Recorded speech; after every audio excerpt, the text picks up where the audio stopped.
Vice Premier Deng took it all in, waving his new Stetson hat, cowboy style.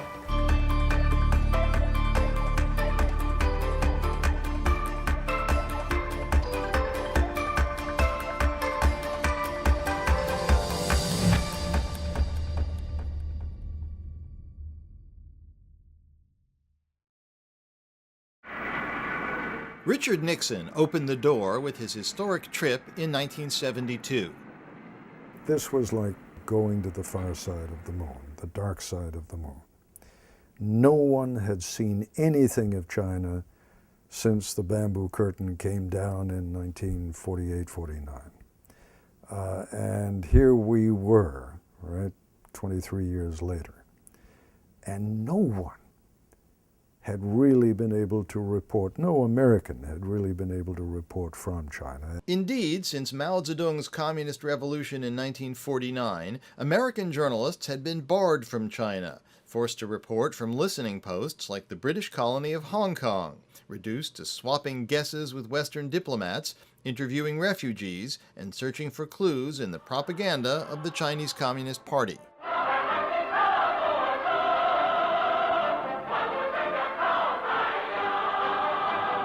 Robert Elegant was based in Hong Kong from the 1950s to the 70s for Newsweek and the Los Angeles Times.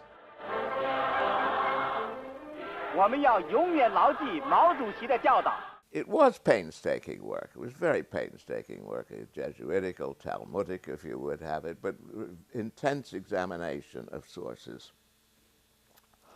And sometimes we missed them, sometimes we got them. Ted Koppel was ABC's Hong Kong bureau chief in the late 1960s. It was an enormously difficult story to cover, both in terms of content, but most especially in terms of picture. We couldn't get in. Although the Nixon trip was a made-for-TV extravaganza and dozens of American journalists were allowed to accompany him, they had little chance to get a feel for what was really happening in China. Stanley Carno went for the Washington Post. It has nothing to do with China watching. On the contrary, the least they wanted was any probing into what was going on in China. They wanted to make it a Nixon trip. In the half-dozen years that followed the Nixon visit, a few American journalists were allowed to go to China as honored guests on brief, tightly controlled excursions. You shot what the Chinese wanted you to shoot. It was not until after Washington and Beijing established formal diplomatic relations in 1979 that things began to change. There was the full normalization of relations between the United States and China in January of that year. And the Chinese then invited a selection, if you will, of all of the American journalists to come to Beijing. Jim Laurie was ABC's Hong Kong correspondent. He and a dozen other American reporters were granted an unprecedented interview with China's new leader, Deng Xiaoping, who was about to embark on a visit to the U.S. Jay Matthews of the Washington Post also flew up from Hong Kong to cover the event. Like many others, he was bowled over by Deng. The interview with Deng, he first shook hands with all of us as he came in. That was the lead of my piece. I shook hands with Deng Xiaoping. A historic figure was coming in and leading this, what appeared to be a surge of westernization in China. The most amusing part about the whole session was Deng Xiaoping, he had a tendency to spit a lot. He smoked constantly his Panda cigarettes, and placed to his right was a gigantic spittoon. And you would stand up to ask your question. And while you were asking your question, what is the Chinese position on the use of force? He was waiting for the translation, of course. He would be gargling and getting together this giant wad of spit, which just before the translator began to translate your question, he would put into the spittoon next to him. And one China scholar, when I told him that story, said, actually, that's not unusual. He used to do that to keep people off balance. They would get confused when he was doing that. But later, there was the foreign ministry spokesperson who had arranged for the interview for us, came to the three networks and said, we only have one request of you. In the interest of friendship and cooperation, would you agree not to use any of the tape of Deng Xiaoping spitting and not to use the sound. And in the interest of friendship and cooperation, that first act of self-censorship was carried out. Deng's U.S. trip and the way the press covered it was a watershed moment, solidifying in the eyes of the American public a new picture of China, not as an enemy, but a friend and an ally against the Soviet Union. China's Vice Premier Deng Xiaoping, who spent most of today in Houston, arrived in Seattle tonight, where he'll spend the final 2 days of his American tour before returning to Peking Monday. Jim Laurie has been traveling with the Vice Premier and reports on Deng's activities in Texas. For excitement in Deng's Western weekend, it was hard to beat the Texas rodeo. We've got horse roping in Outer Mongolia, said one Chinese, but nothing quite like this. It was almost like an American presidential trip in the sense that the networks and the other news agencies got together and rented a plane, and we flew, behind Deng as reporters do with the White House. Of all the reporters following Deng, John Roderick of the Associated Press stood out. He covered the Chinese Civil War in the 1940s and knew Chairman Mao, Deng Xiaoping, and other communist leaders. Deng Xiaoping, he was a short little man with great sense of humor, brilliant as you could be. So this little man arrives in America, and the reaction of the American public and of the American newspapers to it were extraordinary. Chinese Foreign Ministry official Yao Wei, who'd studied English at the American school in Beijing before the Communist Revolution, was in charge of Deng's press arrangements. Deng is a very unique person, very deep-thinking person. I think he well knew of the past 20, 30, 40 years of animosity, and it's about time to change. And definitely, he wanted to change that. The single most interesting stop was the Houston stop. Deng went to the Johnson Space Center, wanting to know, how the astronauts had gone to the moon and the space capsule, and how, he asked, which was very typical of him, how did they go to the toilet? He wanted to know. That was one of his key questions in Houston. And then the rodeo. And Vice Premier Deng took it all in, waving his new Stetson hat, cowboy style. And he received a gift bull, $10,000 worth of Brahma. Deng noted breeding would result in even better U.S.-China ties. Then aboard the old stagecoach for a swing around the arena. Deng, who had earlier visited the NASA Space Center, later remarked, it wasn't often that a Chinese could become an astronaut and a cowboy in one day. That stood out as something, very American, cowboy hat. And in a Chinese domestic context, simply putting the hat on was a daring act. Yeah, he did it in a very charming way. Unlike a year or so before, one of our diplomats in Washington, D.C. Had a picture taken with that cowboy hat and a cowboy shirt or anything, was criticized in China. A diplomat doing that, it's not something you should do, especially the Chinese diplomat. Well, Deng, he didn't mind. The coverage was amazingly positive throughout that visit. I mean, Deng Xiaoping, cover of Time magazine during that trip, everywhere on television. This was the great reformer. So the Chinese leave today with their memories and perhaps a new image for Communist China's leading man. For Deng Xiaoping not only went west, but went western. Soon after, the Chinese government allowed American news organizations to open bureaus in Beijing. Time, which had just put Deng on its cover, sent Richard Bernstein, who had studied Chinese at Harvard and was then based in Hong Kong. There was this tremendous hopefulness among a lot of people, academics, students of China, ordinary people who were charmed by the Chinese culture and Chinese civilization, who found something lovable in China that they would never have found in the Soviet Union. The New York Times sent Fox Butterfield. Like Richard Bernstein, he had learned Chinese at Harvard and had been covering China from Hong Kong. I always considered myself really fortunate, not only that I got to get into China and open the New York Times bureau there and be with the first wave of American correspondents to open news organizations in Beijing since '49. But to have arrived at precisely the moment when China was, for the first time since '49, opening itself up a bit. Deng Xiaoping had just initiated the market reforms which, in the following decades, were to profoundly change the Chinese landscape. The newly arrived reporters and their editors back in New York were entranced.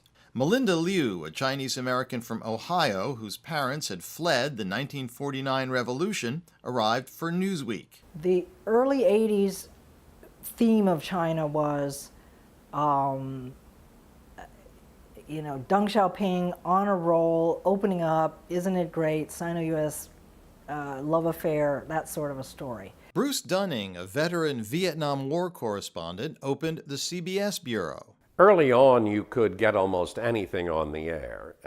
There was just that novelty. It's, we have a bureau in Beijing. We have a presence in China.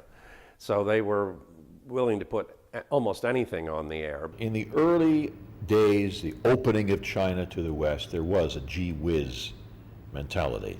If you go back and you look at the programming on ABC and NBC and CBS in 1979, that is very much reflected. China opening up. Every little innovation that occurred in the late 70s that were part of the reform program that Deng was outlining were seized upon. The first private restaurant, the first private car, the first of this, it was all a series of firsts. The Chinese are anxious, though, for anything new. Take the People's Hair Salon on Wang Fujin Street. For $2 and a good deal of agony, women are doing what was forbidden only 2 years ago: curls and a permanent wave. But they wanted stories about the economic reforms. I remember writing a story about the first private restaurant that opened in Beijing. I still, I traveled around the country and did pieces about how life was changing. I remember I did a long 2-page piece on the restoration of a degree of religious freedom and the restoration of churches. But the small American press corps quickly discovered that the experience of living in Beijing was very different than visiting China as an honored guest. Returned and reopened the AP Bureau. It was the first time in 30 years that an AP man had a full-time bureau. Now, all the problems that were involved in setting up the bureau were quite extraordinary. The communists didn't know how to cope with this thing. They never had us there, but it was a big event, and everybody knew it was a big event. So they did everything they could to cooperate, but it was difficult. Foreign residents were required to live in foreigners-only compounds. Since there weren't enough apartments available, the Chinese put them in a grimy, Stalinist-style hotel. We definitely felt like pioneers, particularly those who came with kids and family, to be living in this Chinese hotel that was, it was the kind of hotel where the room boys would literally, it didn't matter, they would just come into your room to start cleaning, whether your door was locked, whether you were taking a bath, whether you were changing your clothes. They would just, come in there. My room was infested by bats. Graham Earnshaw was then a young reporter for the British news agency Reuters. We were highly constrained, all of the journalists, the American journalists too, and so there was enormous frustration. We were all sort of trapped in these compounds in Beijing. Well, how about a little on top of Old Smoky? Ready? To CBS's Bruce Dunning, there was an incestuous quality to life within the tiny American press corps. We lived in what we called the Chenmen commune, the Chenmen Hotel, and most of us lived and worked there. So we would meet at breakfast, we'd meet at lunch, and we'd meet at dinner. And, we would be sort of watching who was coming and going. It was very much a communal type of living. Jay and Linda Matthews faced a special problem. They were married and competitors. He worked for the Washington Post, she for the Los Angeles Times. Neither paper was happy. The Washington Post had a tradition of correspondents had to sign a letter of understanding before they went off overseas. So there was a paragraph in my letter of understanding, which I signed, which said, "Don't you dare ever be beaten by your wife on any kind of story, and if you can beat her as often as possible, that's fine." And I signed that very happily. And you know, it was mostly, and we learned, as people know when they go overseas, that foreign correspondents do team up. There was a night when we were at a party where the Boeing representative, and another American, got a little drunk and started complaining about the disappearance of one of the Boeing 707s that the Chinese had purchased some years before, when they were actually setting up, you know, expanding their commercial airlines. So we kind of took him aside and said, "Well, tell us more about that. That's really fascinating. Where do you think the plane is? Did it crash?" And he said, "No, it's in a hangar in Shanghai, and they've dismantled it, and they're trying to design their own aircraft," which he said we at Boeing call the 708 because it's so much like the 707. So I remember going back to our hotel room that night and saying to Jay, "Well, we got to write it, and you know, obviously we have to get comment from Boeing." So we just split up the reporting tasks and shared notes. It was the most blatant collaboration I can think of our time there, and then delivered our separate stories to our desks and said, "This has to run tomorrow because," and we fully explained, this other guy has the story. The Matthews partnership was a source of constant frustration for their arch rival, the New York Times' Fox Butterfield. I sometimes felt outgunned, and I'd get a note from my editor saying, "The Washington Post has this story, and the LA Times has exactly the same story." Also, the only time I ever remember Fox Butterfield really getting angry at us. Right. He sat in a chair and he said, "You guys are double teaming me, you know, and I don't like that." After writing their story, the reporters also found that the logistics of simply filing in an impoverished third world country with primitive communications were a nightmare. I would type it out on a electric typewriter in my hotel room. I would get on my bicycle, would ride to something called the Telegraph Building, the Denbao Dalo. And then there would be there was like this huge lugubrious hall, very dark, and there'd be this clerk behind there. And sometimes the clerk would do the typing for me on a telex. But most of the time, I had to then retype the whole thing on a telex machine that spewed out this long tape that then had to be run back through the machine during the actual transmission. The whole thing it took hours. And sometimes the clerk wasn't there, or sometimes somebody was in line, so you had to wait for the telex machine. It was literally something out of the Stone Age. There was never any censorship per se. You didn't have to submit scripts or stories to the authorities to have them go over them and vet them. But they made the gathering of news so difficult, the gathering of the stories, and the transmission. We had to, as I said, we had to order satellites a day or so in advance, and then before we could move the material on the satellite, they would ask us to play the piece, ostensibly for engineering purposes, to make sure the levels were correct and all of that. But it was obvious that they wanted to see what was going out. And if there had been something they didn't want to go out, well, there would have been technical difficulties. But as they covered the dismantling of Chairman Mao's radical policies and breakthroughs such as the first Western-style jazz band in Shanghai, or the first Western fashion show in Beijing, the reporters found their biggest challenge was penetrating the wall the communist authorities were determined to maintain between the American journalists and their own people.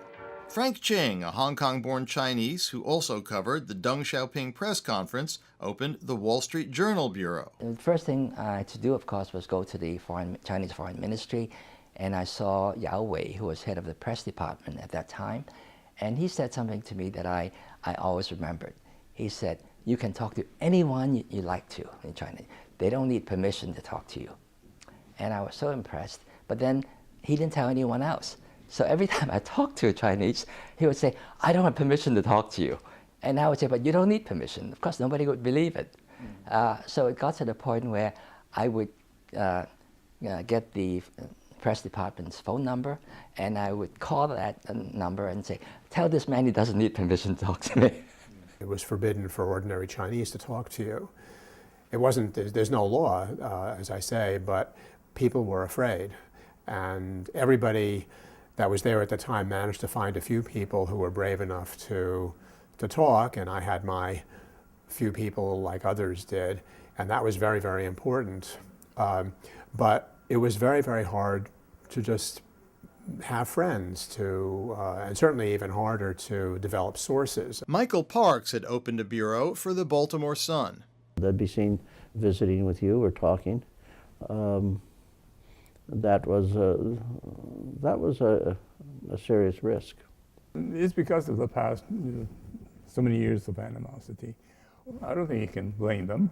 They're afraid to make mistakes. The frustrated reporters did everything they could to break through the barriers. It was very difficult to get to know people, and you would meet in parks or and that sort of thing. So it was very difficult. And for example, you couldn't invite a Chinese friend to your office or to your hotel or to your apartment.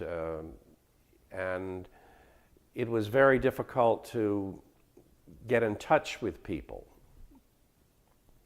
It was almost impossible to have a real friendship with someone. I remember I was in a park one time with a Chinese friend, and we were talking, and there were people going past looking at us, and a couple of people came up to us and sort of said, "What are you doing?" And there was great suspicion of a foreigner meeting with a Chinese person. Had heard that it was one way to try to talk to a Chinese was to take a train ride. So I was in Shanghai, went to Shanghai, and it was from Shanghai to Beijing was 20 hours by train in those days, or it was a 2-hour plane flight. So I decided I would take the train ride, and I could get to sit with a Chinese and get a story. But when I went to get on the train, there was a woman conductor, and she said, "Oh, you must be the American correspondent." And so clearly they had been keeping track of me, and she announced to all the passengers in the car, "We have an American on board. He's a foreign correspondent, and he speaks Chinese," basically giving the warning to all the passengers not to talk to me. Melinda Liu had one advantage. As a Chinese American with the right clothing, she could pass for a local. I mean, I'm an American-born Chinese. I look Chinese, so for me it was much simpler. But I still had to like put on a big old great coat with with a furry collar and a big hat and shoes. You know, your shoes always gave you away as a foreigner. So you had to wear Chinese shoes and slip out so that people thought you might be a local, because otherwise people would follow you. Find out who you talked to, find out what you said. The Matthews found one other way to make connections, through their 2 small children. To get back to the issue of whether having children gave us access, it did to some extent, because we could talk to their teachers. When we took them to play at the Temple of Heaven playground, it was somewhat easier just to strike up conversations with other parents who were there. I had gotten to know Cao Yu, who was a well-known playwright. So I thought, okay, I'll interview him since I know him. And I asked him, "Can I interview you?" He said, "Well, of course, but you need to get permission." So I called the information department and I said, "I want to interview Cao Yu, but he's already agreed. This is just a formality. He needs your approval." And the man said, "Okay, we'll see." I guess a couple of days later he called back and he said, "I'm sorry, Cao Yu is too busy to see you." I said, "That's not possible. He's already agreed to see me. This is only a formality." I said, "Did you talk to him?" So after he called me back a second time and said, "No, he doesn't have time to see you," I said, "I'm having lunch with him tomorrow. How can you say he doesn't have time to see me?" And so the man said, "Well, if you're having lunch with him tomorrow, then you can interview him." Still, the doors continued to open gradually.